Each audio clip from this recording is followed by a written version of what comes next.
mga kababayan at mga kaibigan, ang Presidente ng Republika ng Pilipinas, ang kagalang-galang na Rodrigo Roa Duterte.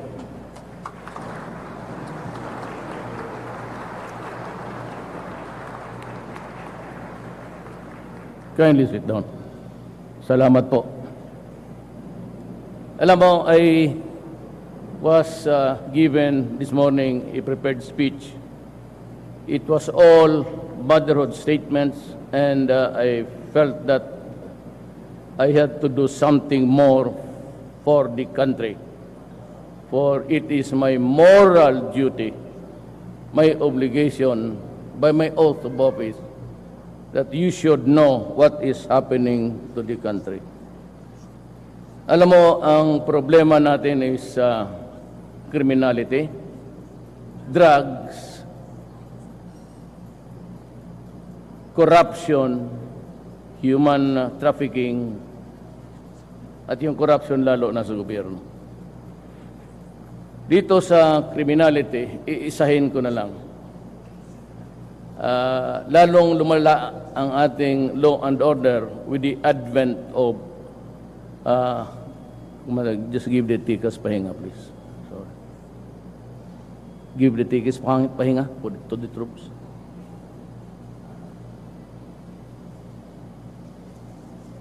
Tikas!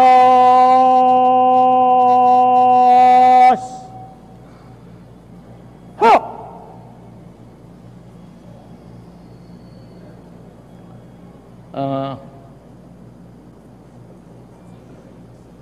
The law and order of the country had become really a very serious problem for all of us. It has deteriorated with the advent of drugs because of the corrosive effect of money.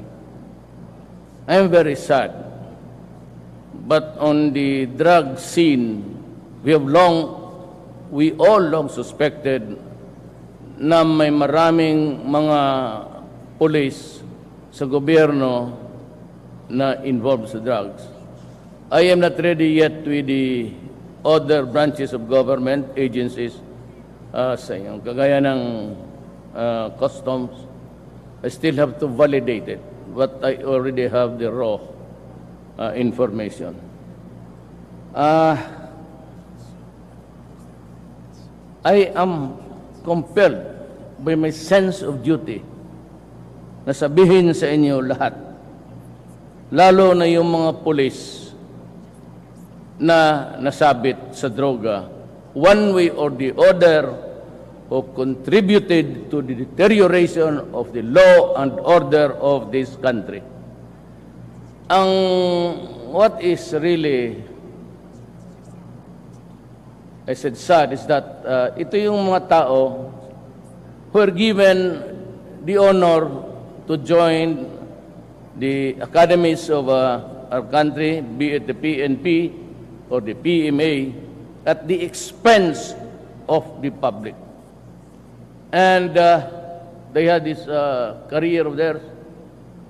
All along, tayong mga mamamayan thought that we are being protected by the police, primarily. Masakit pakinggan kasi, ginastusan mo na, binayaran mo yung pag-aaral niya, lahat ng uniforme, pati medyas niya, pati sapatos, gastos mo. Other thing. Imbestigahan ninyo ito at huwag ninyo akong bigyan ng sarsuela na ano. Hanapin ninyo ang totoo. Kasi overnight I was really trying to figure out.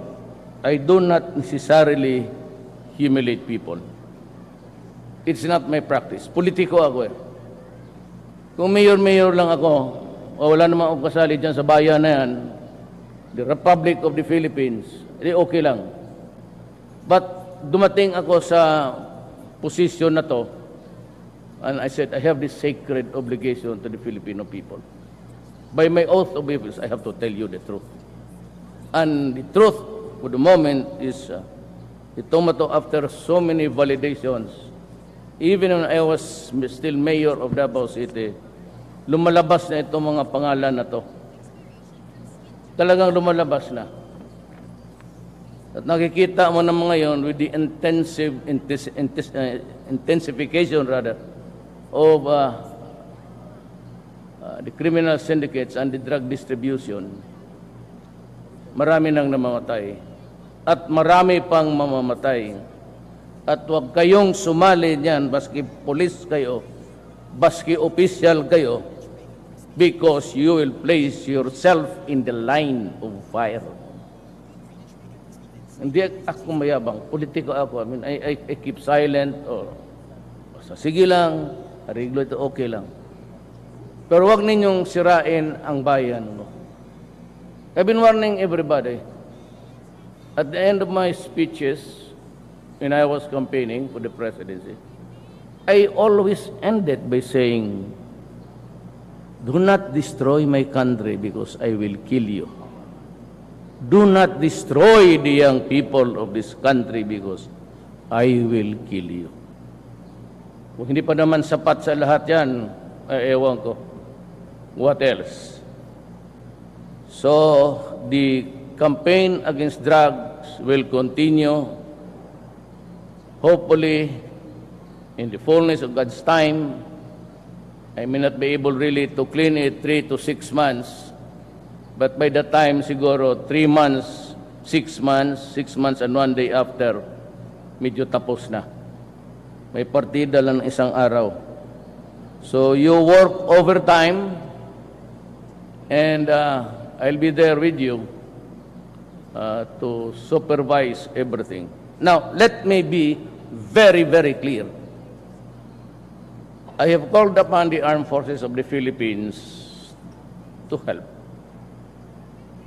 Paswerte ako kasi si Presidente Arroyo, during her watch, raised the level of the drug problem as a national security threat. And therefore, paving the way for me to ask the armed forces of the Philippines, Air Force, Navy, Army, to help in the campaign.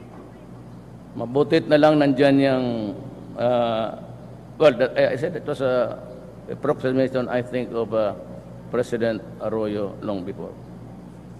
It's going to be a dirty fight. It's going to be a bloody fight. I am not apologizing for it.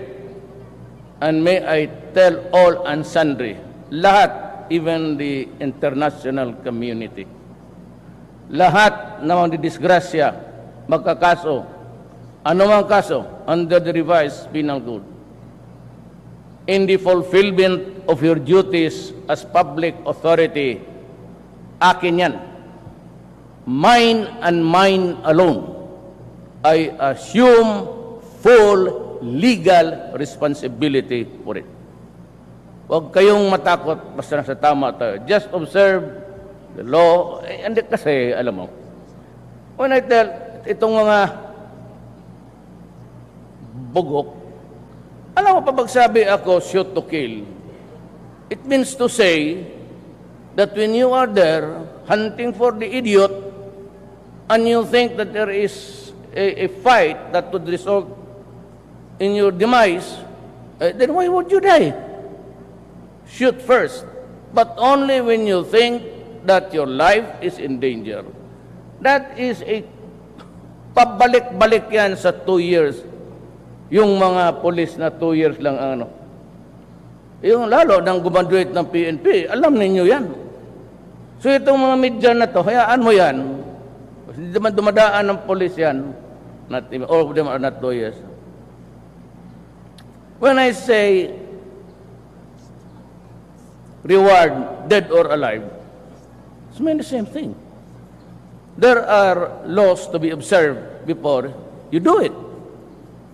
What am I into in my messages? I just want you to be brave at huwag kayong patakot-takot mamatay dahil trabaho ninyo yan. Pinili naman ninyo yan. Hindi naman kayo pinilit na magpunta dyan. Ngayon, kung pumunta ka sa pulis, yung masakit, kayo lahat ha, it's not the appropriate time for me to be lecturing. Pero kayo, do not within the 6 years that I will be. Huwag yung kayong magkadisgrasyahan tayo niya. Sinasabi ko yung madidisgrasya kayo. At madidisgrasya kayo. Hindi ako urong dito. And I said, I would stake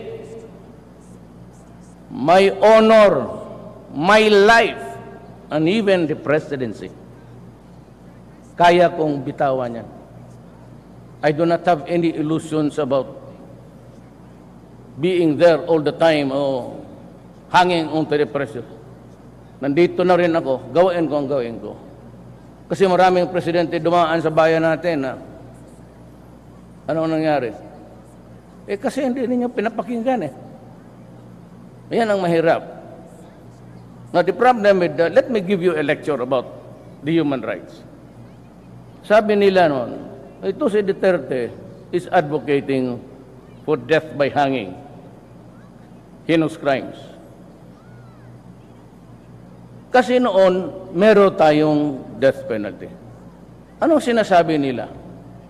Really, the naivety of a human being. Meron man tayong human rights noon, Mayor Duterte. But hindi man ako yun. Sabi, it is a deterrence. It might deter, prevent, obstruct, or at least make him realize that there is a death penalty. Kaya dapat takutan, it deters him from committing a crime. Sabi nitong mga, gusto pa ko yung ulo ninyo eh. Itong mga to, nandiyan naman yan. Taba bakit? Wala man. Did it deter crimes from committing? Did the criminals? Why? So what is the reason? I'll give you a reason, very simple. Because it was not implemented, and it was as if there was no death penalty provisions under the revised penal. Nandiyan eh. Until, at least, so wala na yung batas. Mukhang tinumba mo na. But it could be re-implemented. Dito ngayon ako, humihingi ako na ibalik yung death penalty at deterrence. And hindi kasi nila sinasabi yan eh. Retribution. Deterrence, baka ma-discourage ka, pero pagka nagkamali ka, you pay. And that is retribution. Magbayad ka sa kasalanan mo. Bakit ka Ngayon, rape with homicide, nakakalabas. They can always threaten the witnesses. Ganito nga, sinasabi ko. Pati ang pulis. Commit crimes, dyan sa EDSA, harap-harapan, nag-kidnap ng tao, anak ka ng, para naman siniswerte talaga. Let's say kayo. Inaabuso ninyo ang Pilipinas, and I will not go for it. Yan sila, even the heinous crime. Pag if they commit it, nawawala lang yan sila. Then sasabihin nila na nag-iwol na, but he's just there. He's not being arrested because he's police officer. Or because kaparo nila, o gano'n. So napile yung kaso, pagtawag ng testigo, wala. So yung kaso, matabi muna, archive. In the meantime, itong mga gago, nagkakiramdam lang yan siya. If the witness is already dead, if the witness is transferred to other places, if the witness cannot be located because he has paid the server. I was doing trial work. Nagpo-prosecutor ako 10 years. Babayaran ng server, tapos ilagay cannot be located or have transferred residence. Kaya pagdating di malaman niya yung ganon, ayos na, he appears suddenly before the judge. Surrender yan. Your Honor, my client would like his realization about his, mga melodramatic. He's now ready to face the consequences of the act. Murder, kidnapping. Okay? He is, if non-bailable, is sent to a penal institution somewhere. Diyan lang yan siya. The next day, trial. Abogado, Your Honor, we are ready. That is why we surrendered, because we expect justice immediately. Kung may kasalanan kami, pakulong na kaagad, Your Honor. Ready kami for trial. Pagdating ang server, Piskal, prosecutor, ready? Your Honor, I am sorry to inform the court that I have no witness at this time. Why? Your Honor, the service of the summons says he cannot be located. Walang gagong piskal sa Pilipinas maglabas sa opisina niya, maghanap ng testigos niya. Walang gagong pulis utusan mo na hanapin mo yan. I order for the arrest. In the meantime, ako sabihin ko, if my witness will not appear, I will move for his arrest. And then I will ask the judge, maghintay ka, judge, kasi hinahanap ko pa yung witness ko. But on the third postponement, Piskal, ready? Your Honor, I'm not ready, Your Honor. Why?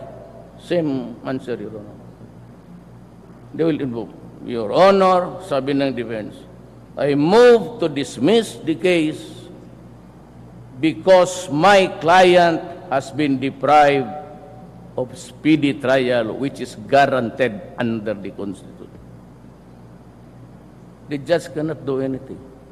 And a dismissal because there are no witnesses or there is no witness is a dismissal with prejudice. Meaning to say, you cannot file the case anymore.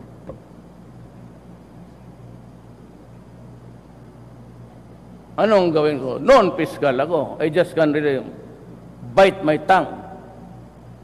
Ngayon, isipin mo ako ngayon, kung ganunin mo ang korte, ganunin mo ako, ganunin mo ang bayan, ano mangyari sa iyo? Mamili kayo. Mamili kayo.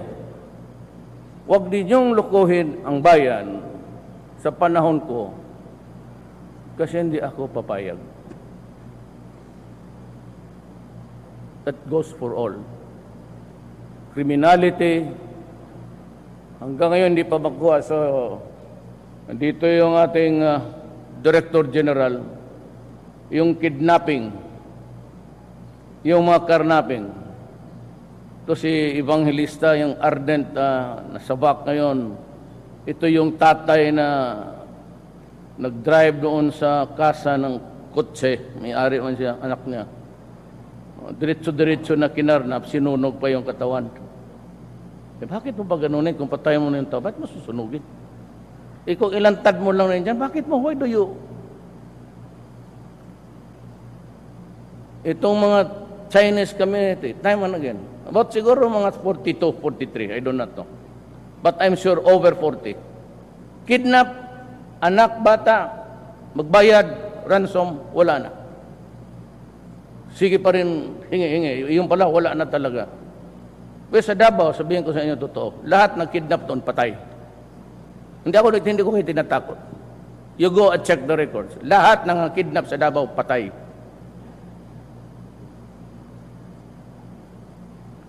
Hindi ako nagtatakot. I'm not addressing myself to the human rights. All I care. I said, I'm ready to go down. I'm ready to stake my honor and even my life. Stop.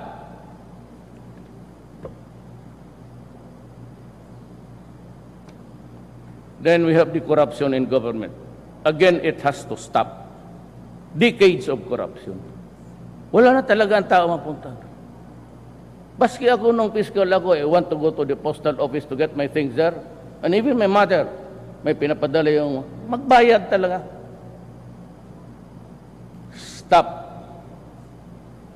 You place yourself in jeopardy of going to prison. Lahat yung mga fixer-fixer, stop. I hope Paildon would do his thing, stop corruption sa customs. At si Billy Dulay, I know him, very good, honest, I hope he can deliver. I don't mind na it will be a lesser income for the government. I am prepared for that. But do not, like mga BIR, stop because I will make a trail out of it. Lahat ngayon binabantayan. And I will use technical, if you understand what is technical. Makikinig ako sa iyo. That's the only way to fight corruption. Illegal, legal. Of course, it is illegal. Only when I present the evidence in court. Pag hindi ko present yung evidence sa korte, ayaw kita ipakulong, patayin kita, di wala. Tabla rin. Mahirap kasi yung gano'n. Siguro, pati terorista, that is our problem. The coming serious problem of the country, terrorism. We have to beef up the police. I need about 3,000 men more. There are problems of the country that are confronting us eyeball to eyeball. I cannot move. I have to bide my time because I need equipments. The things that I saw na wala dito, which I cannot discuss with you, but which I can discuss with the military and the police. Panahon na, I am sure that this is a time for, landing softly. Kayong nabubuhay dyan with the extra frills or ang sweldo mo, perdi mo lang yan kasi mayroon kang kinikita. Well, this time, we have to learn how to live frugally and tone down. If you are used to buying cars for everybody in the family, well, I'm sorry. Do not do that because I will, the lifestyle checks would be all the year round. And I would know from your garage kung tignan ko kung ilan ang kotse mo. Ganon. I'm sorry I have to say this in public, in front. But before I forget, I'd like to congratulate and my salute to the Philippine Air Force on their 69th anniversary. I have seen you in action. I've been mayor for 23 years. We did a lot of things together. Yung iba na retire na, yung iba nandyan pa.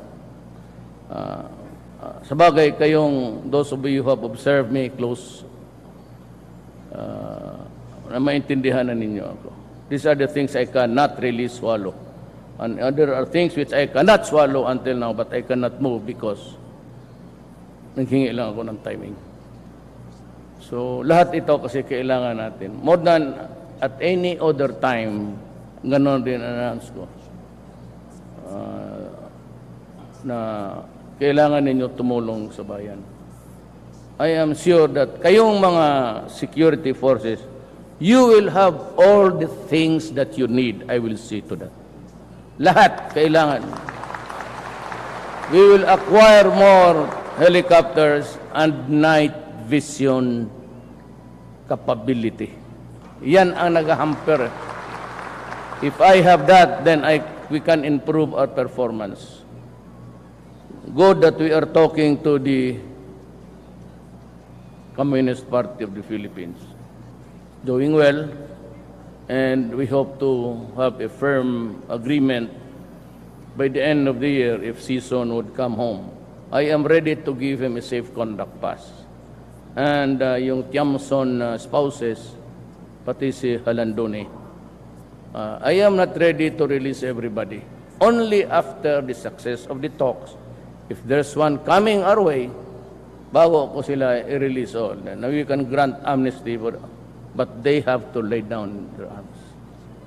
Mindanao, we have so many protracted wars there. I am talking to the MILF.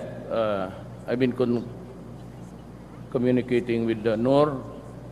Maybe I will go to Holo and talk to him before we formally agree to talk officially. I have my team already. I would not mention them now, but they are ready sa government side. Abu Sayyaf, I said, there will always be a time for reckoning, and it will come. Hintay lang kayo. On the West Philippine Sea, we remain optimistic that the judgment will be in our favor.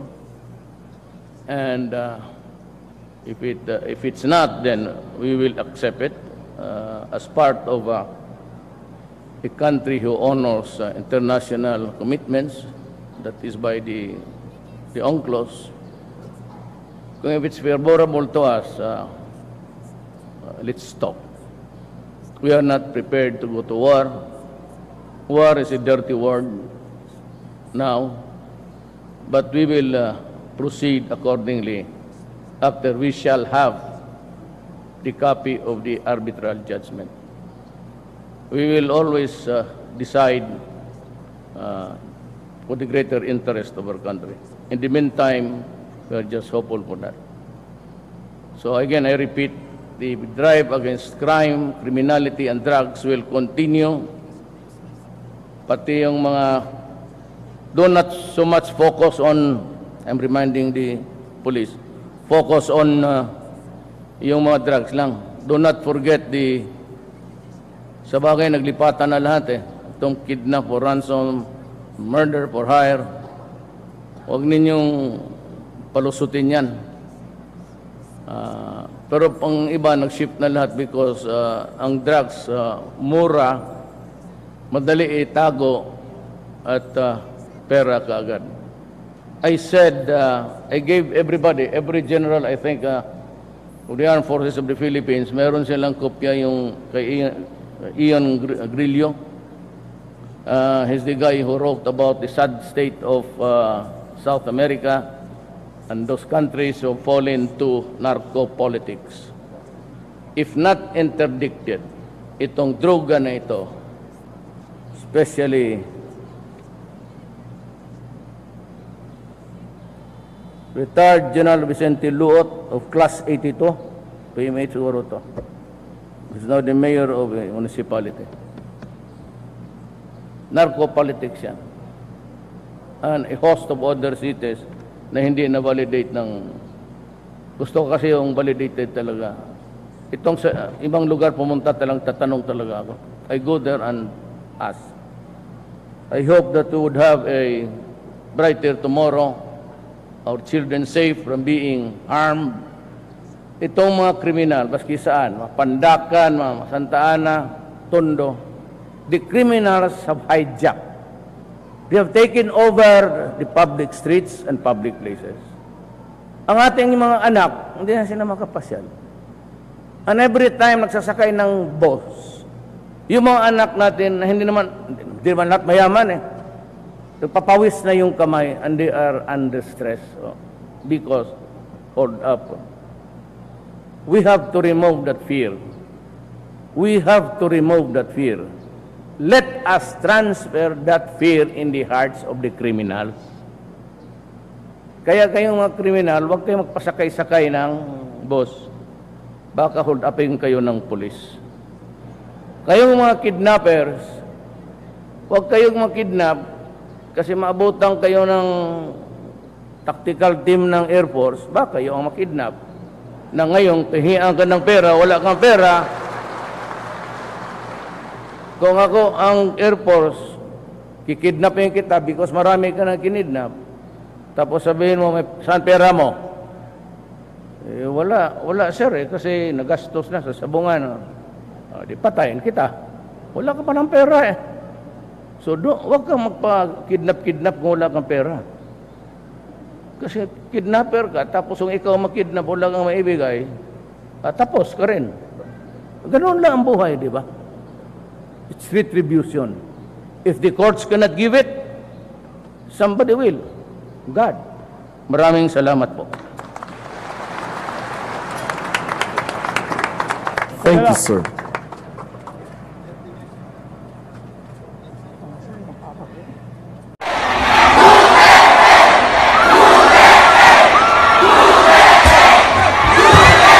Do it.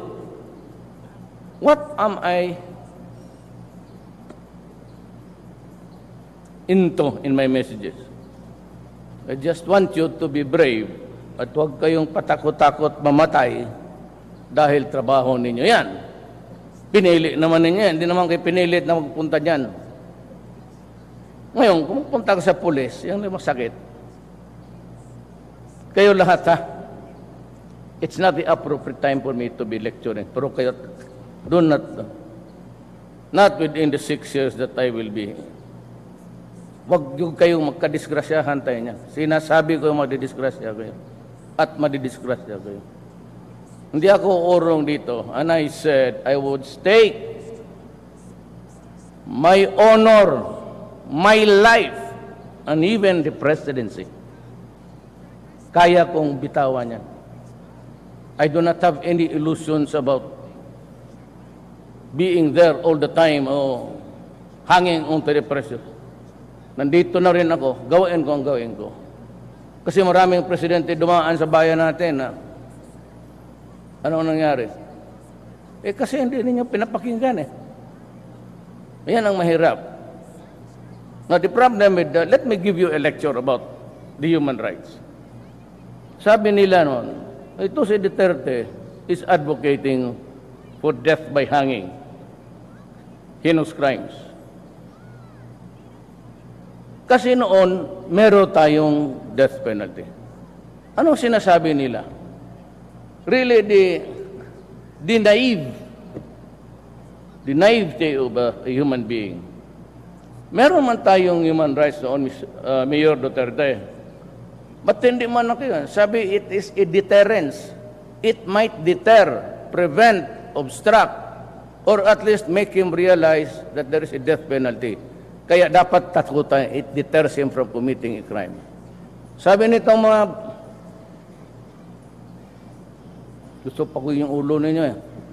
Itong mga to, nandiyan naman yan. Taba bakit? Wala man. Did it deter crimes from committing? Did the criminals? Why? So what is the reason?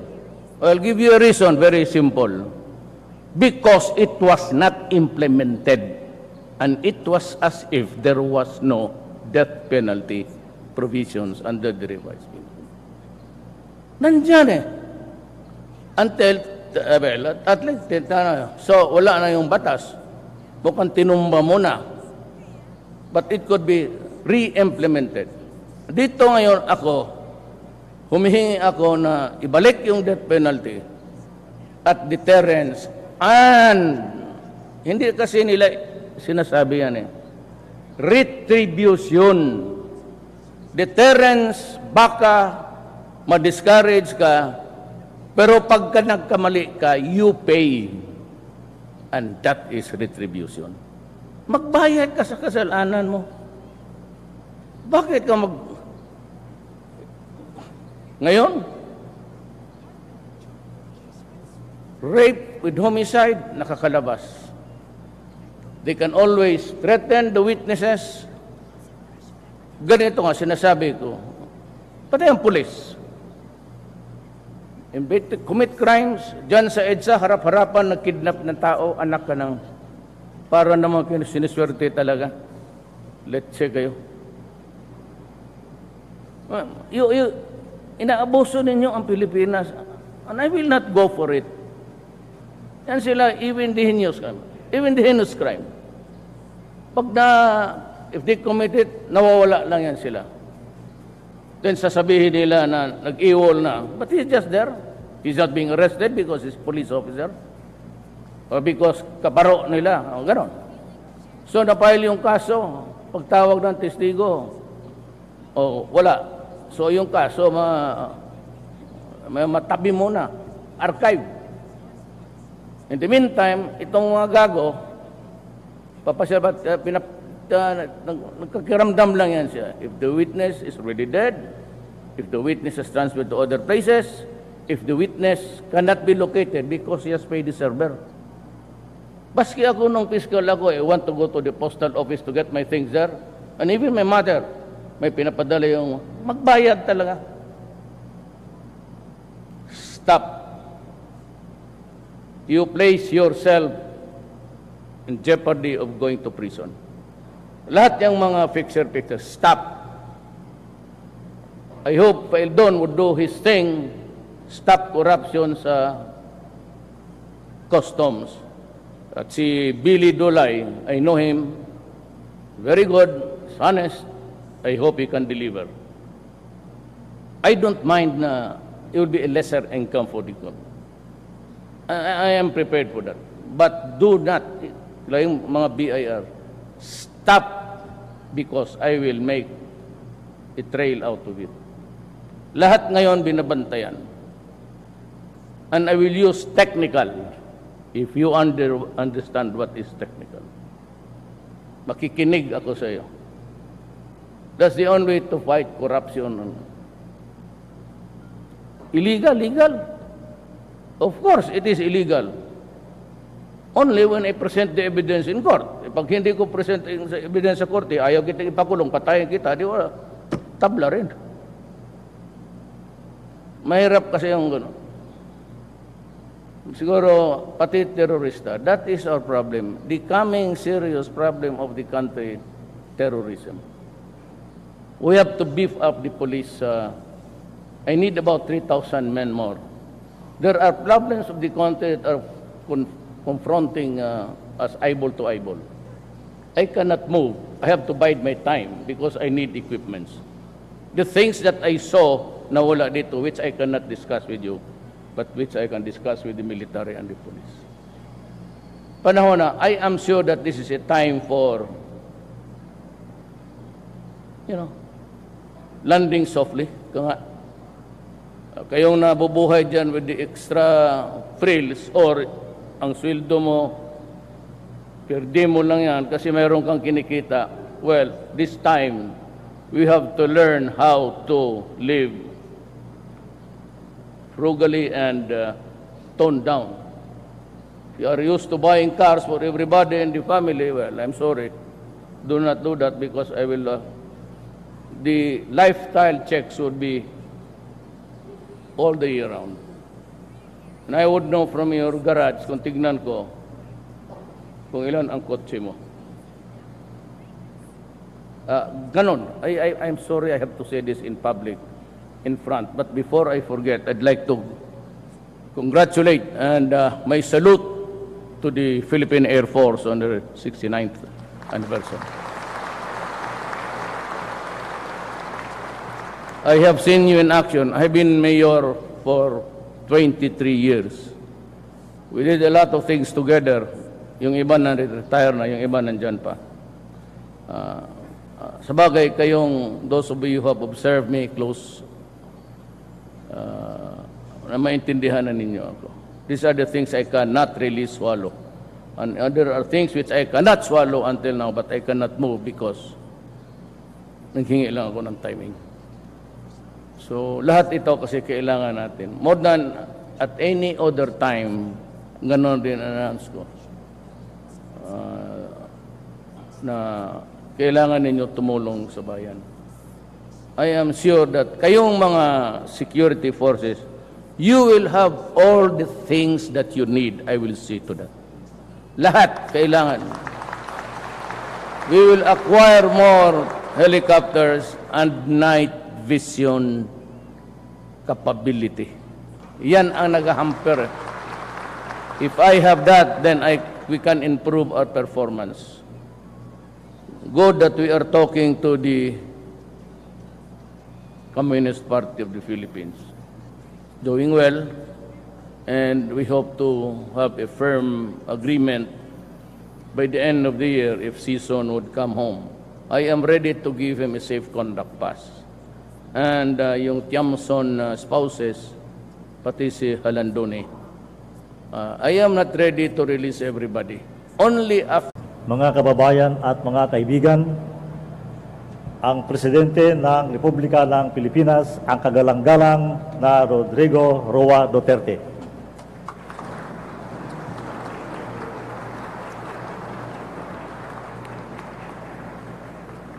Kindly sit down. Salamat po. Alam mo, I was given this morning a prepared speech.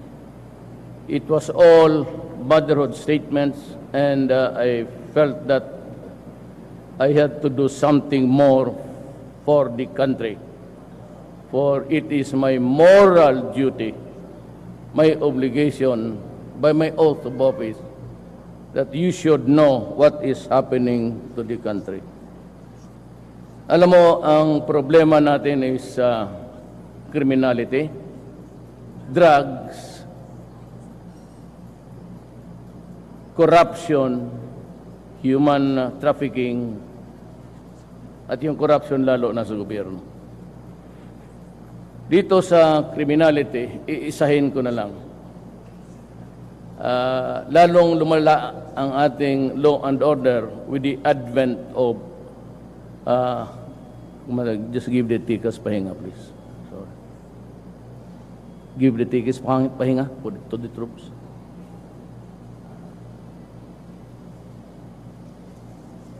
Tikas!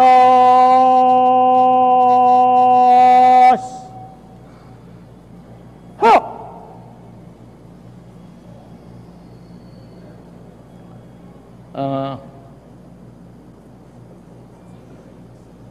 The law and order of the country had become really a very serious problem for all of us.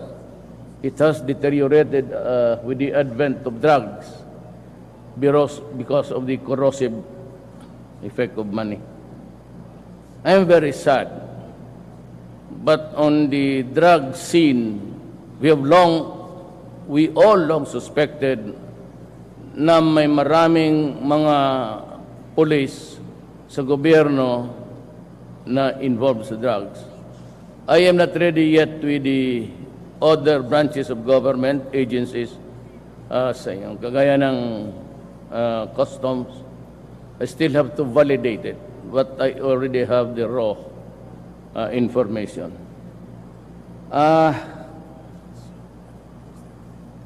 I am compelled by my sense of duty na sabihin sa inyo lahat, lalo na yung mga pulis na nasabit sa droga, one way or the other, who contributed to the deterioration of the law and order of this country.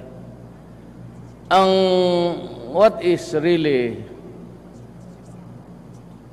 I said sad, is that ito yung mga tao who are given the honor to join the academies of our country, be it the PNP or the PMA, at the expense of the public. And they had this career of theirs. All along, tayong mga mamamayan thought that we are being protected by the police, primarily. Masakit pakinggan kasi, ginastusan mo na, binayaran mo yung pag-aaral niya, lahat ng uniforme, pati medyas niya, pati sapatos, gastos mo. Other thing. Imbestigahan ninyo ito at huwag ninyo akong bigyan ng sarsuela na ano. Hanapin ninyo ang totoo. Kasi overnight, I was really trying to figure out. I do not necessarily humiliate people. It's not my practice. Politiko ako eh. Kung mayor-mayor lang ako, o wala naman akong kasali dyan sa bayan na yan, the Republic of the Philippines, okay lang. But dumating ako sa posisyon na to, and I said, I have this sacred obligation to the Filipino people. I was doing trial work. Nagpo-prosecutor ako 10 years. Babayaran ng server, tapos ilagay cannot be located or have transferred residence. Kaya pagdating di malaman niya yung ganon, ayos na, he appears suddenly before the judge. Susurrender yan. Your Honor, my client would like his realization about his, mga melodramatic. He's now ready to face the consequences of the act. Murder, kidnapping. Okay? He is, if non-bailable, is sent to a penal institution somewhere. Diyan lang yan siya. The next day, trial. Abogado, Your Honor, We are ready. That is why we surrendered, because we expect justice immediately. Kung may kasalanan kami, pakulong na kaagad, Your Honor. Ready kami for trial. Dati ang server, Piskal, prosecutor, ready? Your Honor, I am sorry to inform the court that I have no witness at this time. Why? Your Honor, the service of the summons is he cannot be located. Walang gagong piskal sa Pilipinas maglabas sa opisina niya, maghanap ng testigos niya. Walang gagong pulis utusan mo na hanapin mo yan. I order for the arrest. In the meantime, ako sabihin ko, if my witness will not appear, I will move for his arrest. And then I will ask the judge, maghintay ka, judge, kasi hinahanap ko pa yung witness ko. But on the third postponement, Piskal, ready? Your Honor, I'm not ready, Your Honor. Why? Same answer, Your Honor. They will invoke, Your Honor, sabi ng defense, I move to dismiss the case because my client has been deprived of speedy trial, which is guaranteed under the Constitution. The judge cannot do anything. And a dismissal because there are no witnesses or there is no witness is a dismissal with prejudice. Meaning to say, you cannot file the case anymore.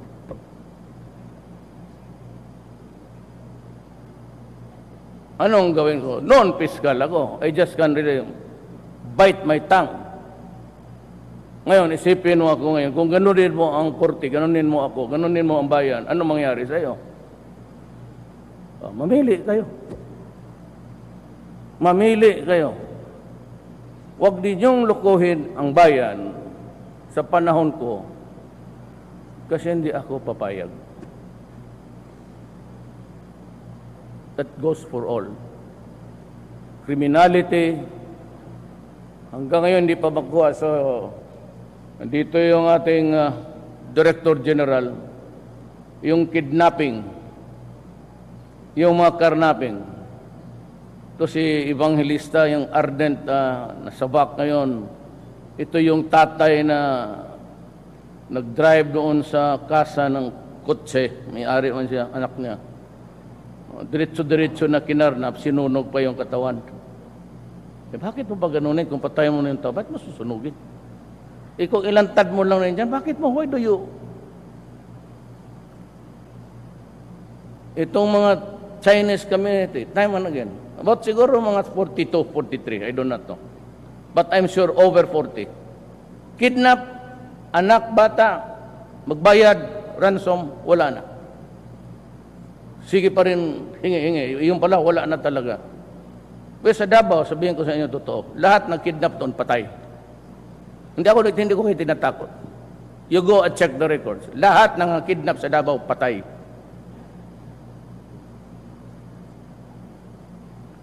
Hindi ako nagtatakot. I'm not addressing myself to the human rights. All I care. I said, I'm ready to go down. I'm ready to stake my honor and even my life. Stop.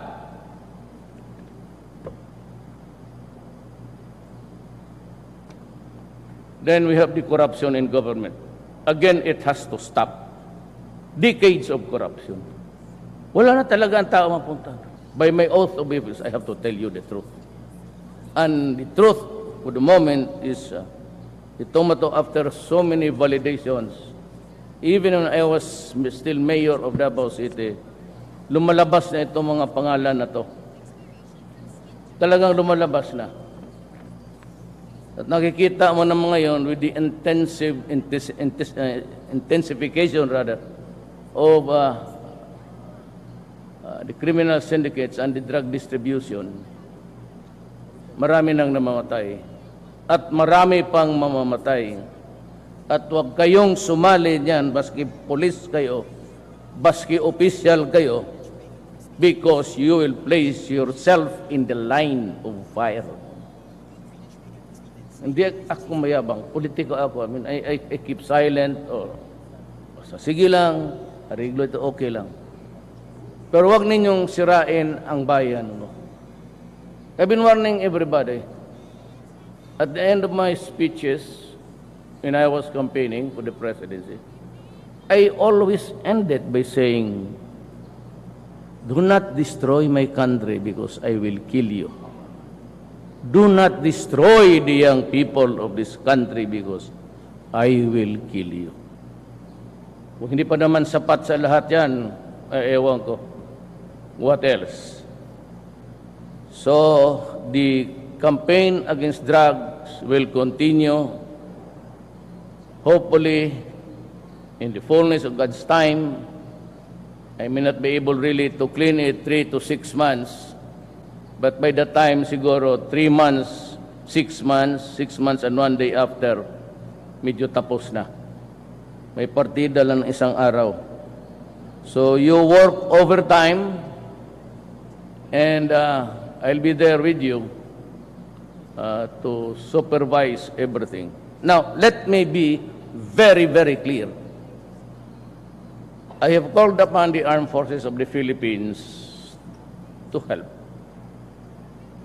Paswerte ako kasi si Presidente Arroyo, during her watch, raised the level of the drug problem as a national security threat.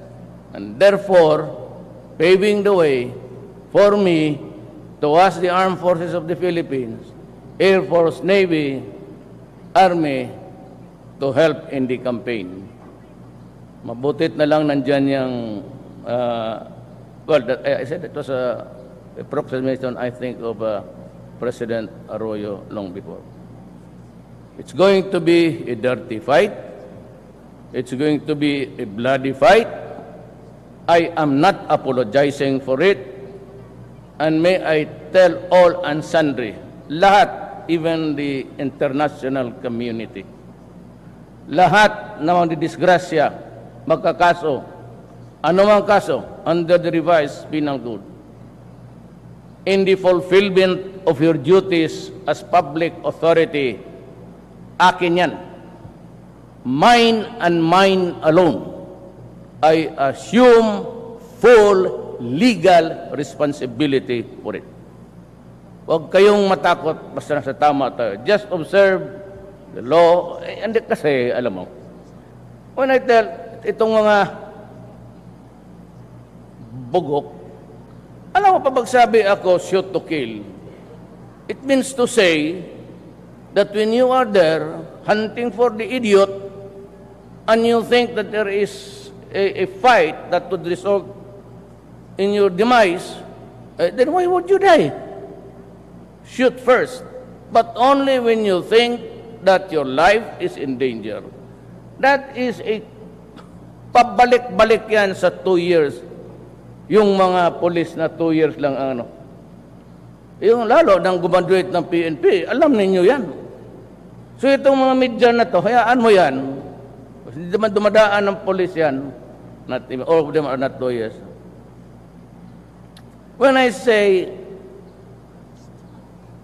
reward, dead or alive, it's mean the same thing. There are laws to be observed before